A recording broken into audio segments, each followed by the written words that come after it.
오늘부터 누가복음을 우리가 읽으면서 은혜와 진리를 함께 나누고자 합니다. 누가복음은 다른 복음서와는 좀 다르게 복음서 첫 머리에 복음서를 기록한 자신을 밝히고 있고 그리고 복음을 기록한 그 목적을 밝히고 있습니다. 꼭 편지글처럼 말입니다. 그래서 1장 1절에 보면 우리 중에 이루어진 사실을 가지고 이야기합니다.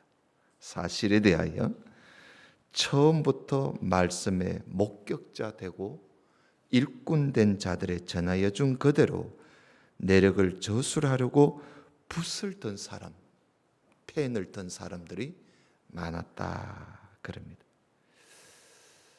이 누가복음, 이 복음서를 기록한 때는요 상당히 오래 전입니다. 지금으로부터 1955년 전에, 그러니까 60년 초에 이 성경이 기록되었습니다. 그런데 이때만 해도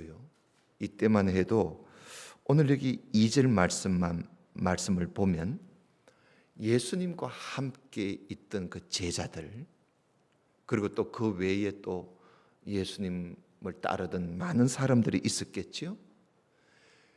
그분들이 직접 보고 전하는 그 사실들을 기록해 남겨두려고 그래서 붓을 든 사람들이 많았다는 것입니다. 이게 참 대단한 일이지요. 예수님께서 성경대로 죽으시고 그리고 성경대로 다시 사신 이 사실들을 옆에서 또 멀찍이서 그것을 직접 본 사람들의 그 증거를, 그리고 예수님이 돌아가시기 지금 한 30년이 지났다 그죠? 30년이 지나서 그 예수님 그 통해서 일어난 모든 사실들을 그걸 기록해서 책을 남겨야 되겠다 해서 사람들이 너나 나나 이 붓을 들고 그걸 기록하고 있는 사람들이 많았다는 거, 대단한 일이지요. 그것도 60년 된 말입니다. 여러분, 역사를 기록하는 데 있어서는 참으로 그 사실이 중요해요. 그죠? 사실이 아닌 역사는 거의 있을 필요가 없고 오히려 사람들만 오해하게 만드는 것이지요. 사실이 아닌 역사는 폐기 처분해야 돼요. 사실은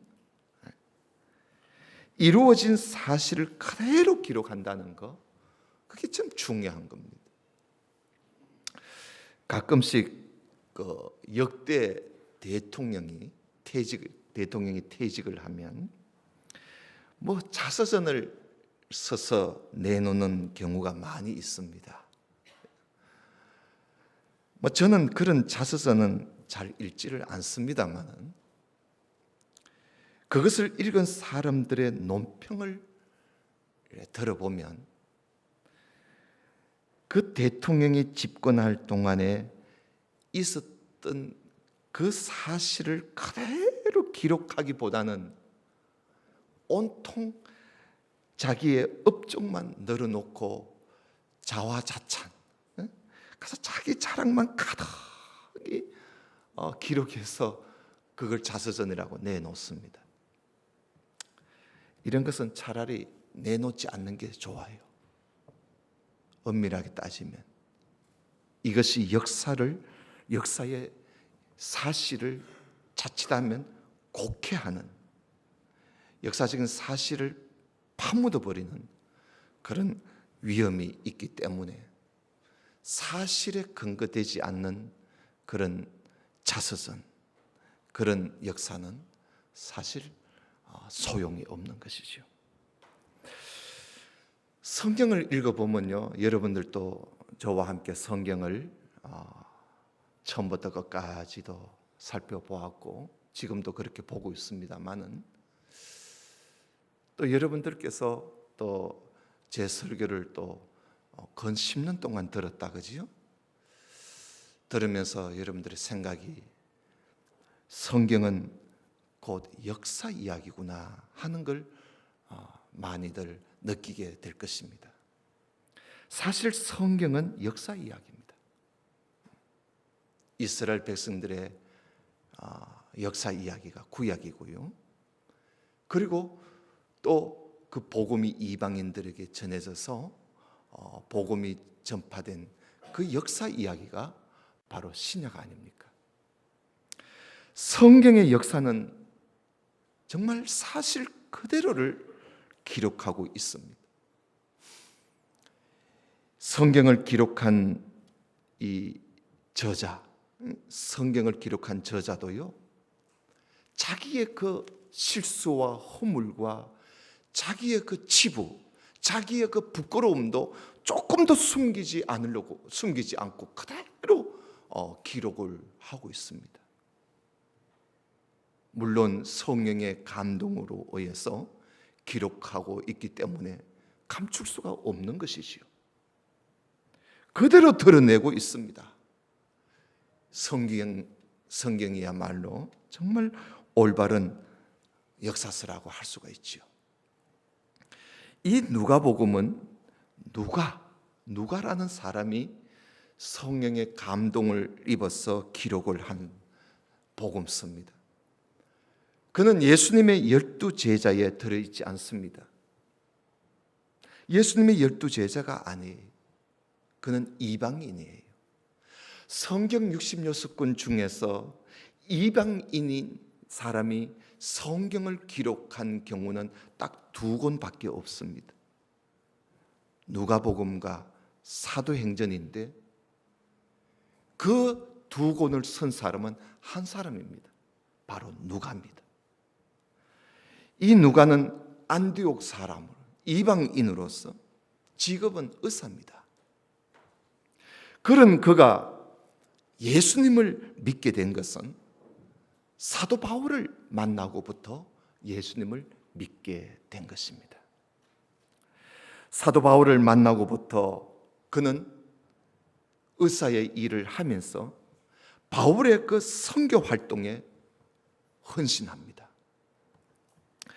특히 그는 바울의 건강을 자기가 책임지겠다고 하고는 바울의 선교하는 바울 사도의 건강을 이 누가가 책임을 지면서 돌보아 주면서 항상 같이 선교하며 지냈던 것입니다. 그는 바울이 순교하는 그 자리까지 그 곁을 떠나지 않았습니다. 그 정도로 선교에 헌신하는 그런 사람이었습니다. 그런데 이 누가는 의사이지만은 역사에 상당히 관심이 많았습니다. 성경을 우리가 배우다 보면요, 우리들도 역사에 관심을 갖게 됩니다. 저도 학교 공부할 때는 정말 역사가 싫었습니다. 이 세계사, 국사 정말 싫었습니다. 전 싫은 과목 중에 하나였습니다. 근데 성경을 배우고 성경을 읽고 이렇게 하다 보니까 역사가 얼마나 소중하고 역사를 모르면 성경을 제대로 알 수가 없구나 해서 지금은 역사가 너무 좋습니다. 너무나 재미있고. 그래서 성경을 배우다 보면 자연히 우리 성도님들도 역사에 관심을 갖게 됩니다. 왜냐하면 성경은 이미 이루어진 그 역사적인 사실에 대하여 말씀하고 있기 때문에, 그래서 우리가 성경을 읽어보면 가끔씩 하나님의 종들이 설교하는 설교를 우리가 들어볼 수가 있습니다. 서대반 집사님의 설교, 베드로 사도의 설교, 바울의 설교, 그리고 또 우리 구약에 가면 모세의 설교, 이런 설교를 우리가 들어보면 그들이 대부분이 거의 모두가 다 설교를 하는데 역사적인 설교를 하고 있는 것을 볼 수가 있습니다. 이 누가가 기록한 이 누가복음, 그리고 또 사도행전, 누가가 이걸 두 권 다 누가가 기록했어요. 이걸 읽어보면 이 누가는 상당히 역사적인 이 성경적인 역사에 아주 밝은 그런 사람이었구나 하는 걸 우리가 알 수가 있습니다. 그가 그만큼 역사적인 사실을 알고자 그는 참으로 애를 썼다 하는 사실을 우리가 오늘 3절을 보아서도 알 수가 있습니다. 여러분 3절을 한번 보십시오. 그 모든 일을 근원부터, 뿌리부터 말이죠, 자세히 미루어 살핀 나도, 그러지 않습니까? 자기를 말하고 있는 것입니다. 누가는 이루어진 모든 사실들을 처음부터 자세히 그리고 조사를 했어. 이렇게 열심히 그가 자료를 모았다는 거예요. 아마 이 일은요, 사도 바울이 3차 선교 여행을 마치고 예루살렘 교회 성도들이 너무너무 먹을 것이 없고 어렵게 산다는 걸 알고 바울이 선교 여행을 다니면서 의연금을 좀 모았어요. 연보를 모았던 것이지요. 그 연보를 이제 전해주기 위해서 예루살렘에 들리게 됩니다. 그래서 예루살렘 교회에 가서 그 많은 연보를 그들에게 전해줬는데 유대인들이, 바울을 미워하는 유대인들이 바울을 붙잡아서 재판을 하고 그래서 감옥에다가 집어넣어 버립니다. 가이사라 감옥에 2년 동안 감옥에 갇혀 놓습니다. 그 사도 바울이 가이사라 감옥에서 2년 동안 갇혀 있을 동안에 이 누가가 모처럼, 바울이 없으니까 모처럼 여유가 생긴 것이지요. 그래서 이 누가는 예수님에 관한 모든 것들을 사람들이 기록한 책들을 살펴보았지만 자기 마음에 들지가 않았던 것 같아요. 그래서 이 누가는 내가 직접 한번 다녀봐야 되겠다 해서 이 누가는 예수님에 관한 모든 것을 아주 뿌리부터, 근원부터 알아보려고 현장을 갑니다. 일일이 현장을 찾아다니면서 자세히 조사도 하면서 자료를 상당히 많이 수집을 하게 되었습니다. 직접 사람들한테 물어보고 또 가서 보고 답사를 하고 그랬던 것이지요. 이렇게 수집한 자료들을 가지고 있다가 사도 바울이 2년 감옥 생활을 하고 다시 바울이 로마로 호송됩니다. 로마에 가서 재판을 받기 위해서 호송되어서 로마에 가서 재판받기까지 2년 동안 바울이 또 가택연금을 당하게 됩니다. 그래서 2년 동안 로마에서 또 가택연금을 당할 때, 가택연금이란 말은 집 밖에 나가지 못하도록 가다 놓는 걸 말합니다. 그래서 이 가택연금 되고 있을 동안에 누가에게 성령이 감동해서 성령의 감동을 입어 누가가 거기서 성령의 감동을 받아 이제 기록을 하게 되는데 그것이 바로 누가복음과 그리고 사도행전인 것입니다. 그러니까 이 누가가 수집해 놓았던 자료들이 상당히 이 복음서를 기록하고 사도행전을 기록하는데 도움이 상당히 되었던 것이죠. 여러분, 우리 젊은 우리 학생들과 우리 청년들도 우리가 하나님 앞에 다 이렇게 준비해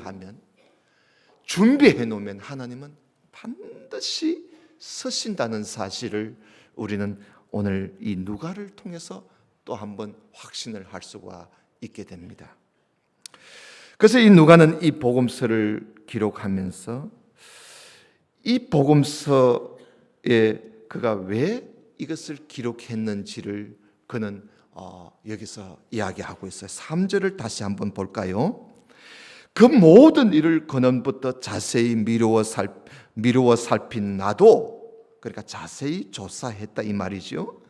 데오빌로 각하에게 차례대로 써보는 것이 좋은 줄 알았노니, 왜냐하면 각하로 하여금 그 배운 바의 확실함을 알게 하려고 그런다 하면서 이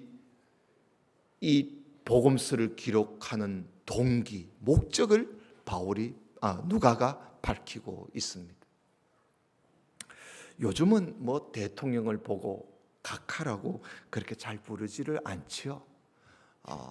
제가 어릴 적에는 대통령 무조건 각하, 영부인 각하 이렇게 불렀는데 요즘은 뭐 그렇게 잘 안 부르고, 또 각하라고 한마디 했다가는 또 상당히 사람들한테 또 말이 되지요. 말을 듣게 되지요. 이 각하라는 말은 대통령에게만 쓰는 말이 아닙니다. 성경에 보면 각하로 불려진 사람이 세 사람 나와요. 데오빌로라는 이 사람과, 그리고 로마의 총독으로 있었던 벨릭스라는 사람, 사도행전에 나오지요. 그리고 베스도, 이 사람도 사도행전에 나와요.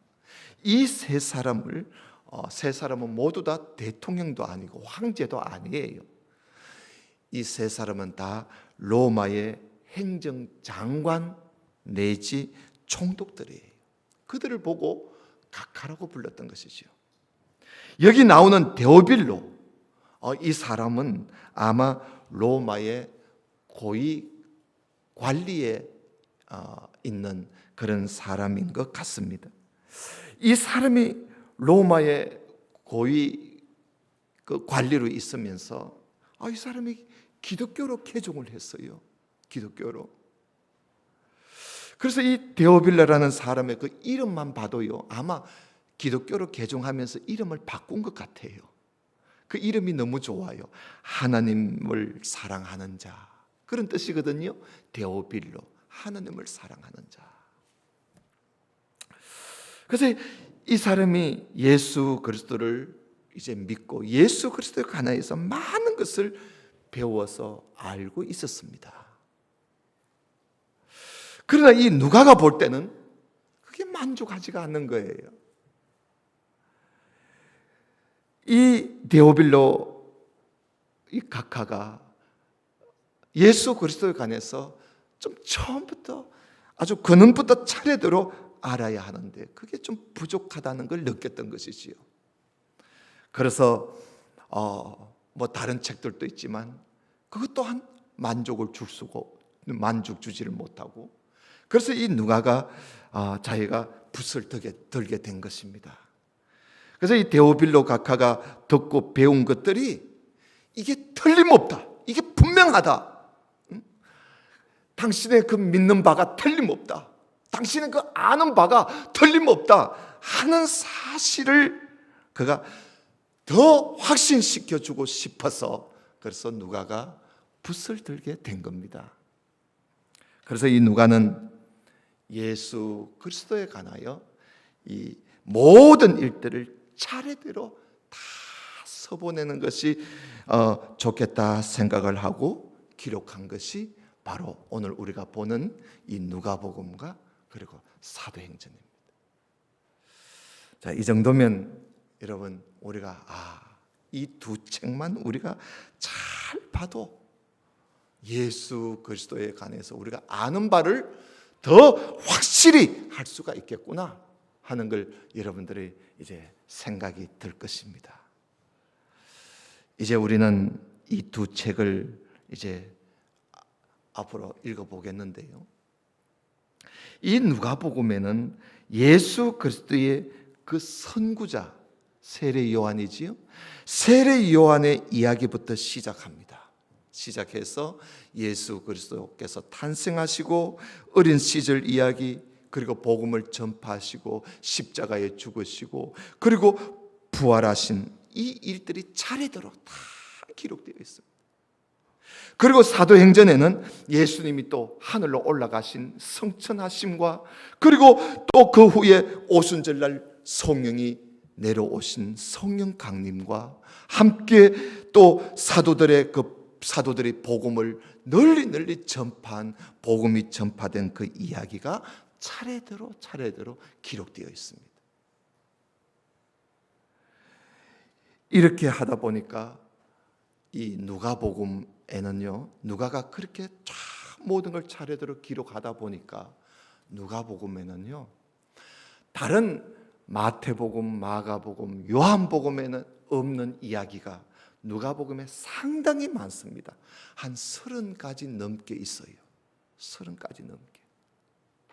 만약에 누가복음이 이게 없었다면 우리가 그 귀한 30가지 넘는 이야기를 우리가 모를 뻔했었어요. 이 누가가 그걸 다 찾아낸 거지요. 현장을 다니면서 마태가 보지 못했던, 마가가 보지 못했던, 요한이 보지 못했던 걸 이 누가가 다 찾아낸 거예요. 그것은 누가가 그만큼 그가 근원부터 알아보려고 살피고 조사하고 답사하고 그래서 가진 것이에요. 그런데도 이 누가복음이요, 그렇게 다른 복음서에 없는 이야기가 30가지가 넘도록 포함되어 있는데도 누가복음이요, 다른 복음서보다 많이 두꺼운 것도 아니에요. 거의 비슷해요. 이런 것만 봐도 누가가 얼마나 글을 잘 쓰는 사람인가 하는 걸 또한 우리가 알 수가 있어요. 그래서요, 미술가 있지요. 미술가들이 가끔씩 성화를 그려요. 성화를 그릴 때 그 아름다운 성화를 그들이 상상하면서 그릴 때 주로 그들이 사용하는 성경이 누가복음이에요. 왜냐하면 누가복음을 읽어보면 꼭 그림 같은 이야기예요. 그림 같은 이야기라. 그 누가가 그렇게 글을 잘 써요. 그래서 미술가들도 누가복음을 그렇게 좋아합니다. 하여튼 우리가 성경을 제대로 알려면 여러분 처음부터 차례대로 성경을 살펴보는 것이 이게 중요한 거예요.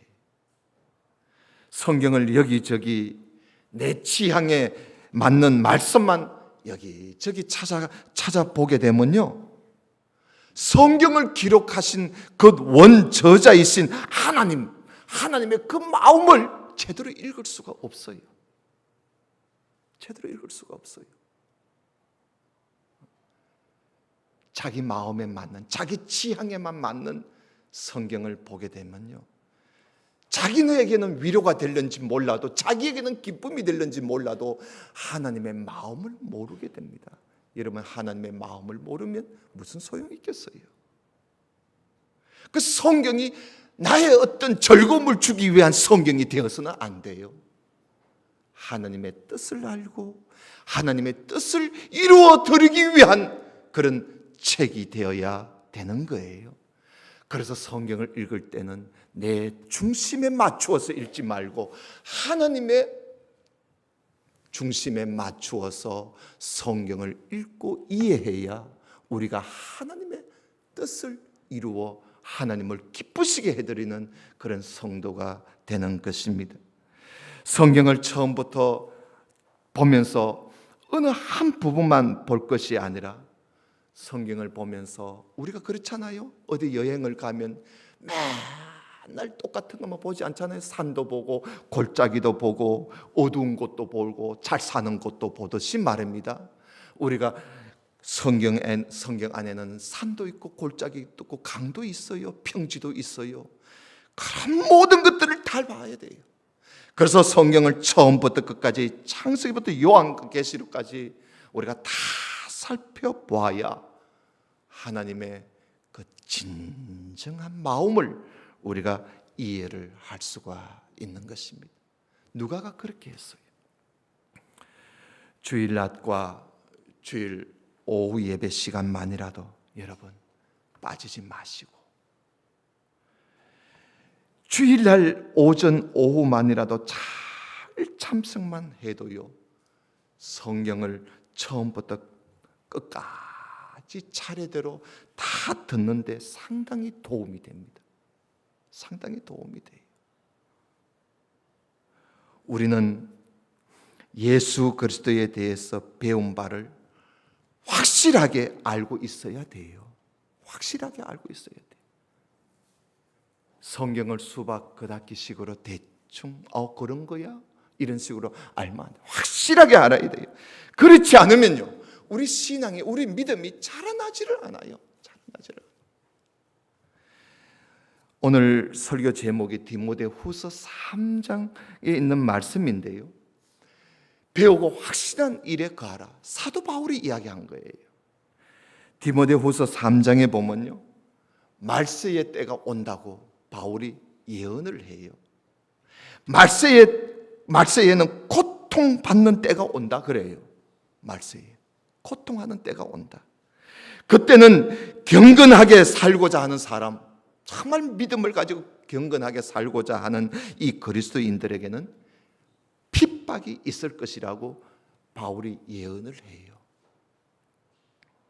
그 이야기를 하면서, 자, 그때가 되면 악한 사람들은 더 악하여지고 속이는 사람들은 더 속이고, 그래서 사람들이 속기도 하고 속이기도 하는 그런 시대가 온다.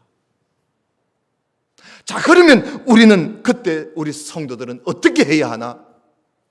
바울이 디모데후서 3장에 그 이야기를 쭉 하면서 하는 말이, 너희는 배우고 확신한 일에 거하라 라고 결론을 맺어요.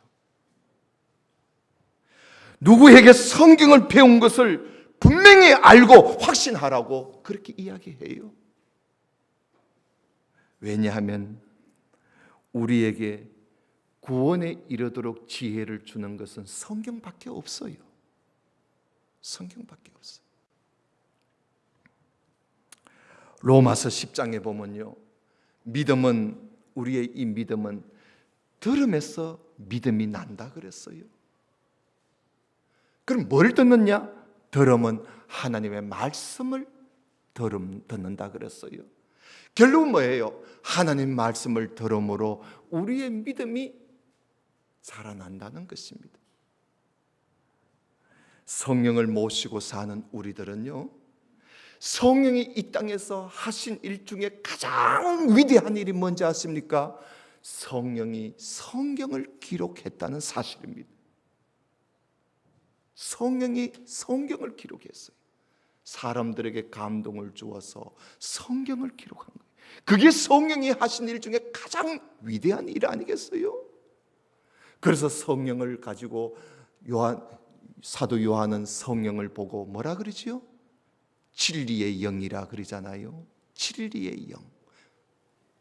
그 진리의 영이 우리 가운데 있다면 우리는 자동적으로 진리를 사모하도록 되어 있지 않겠어요?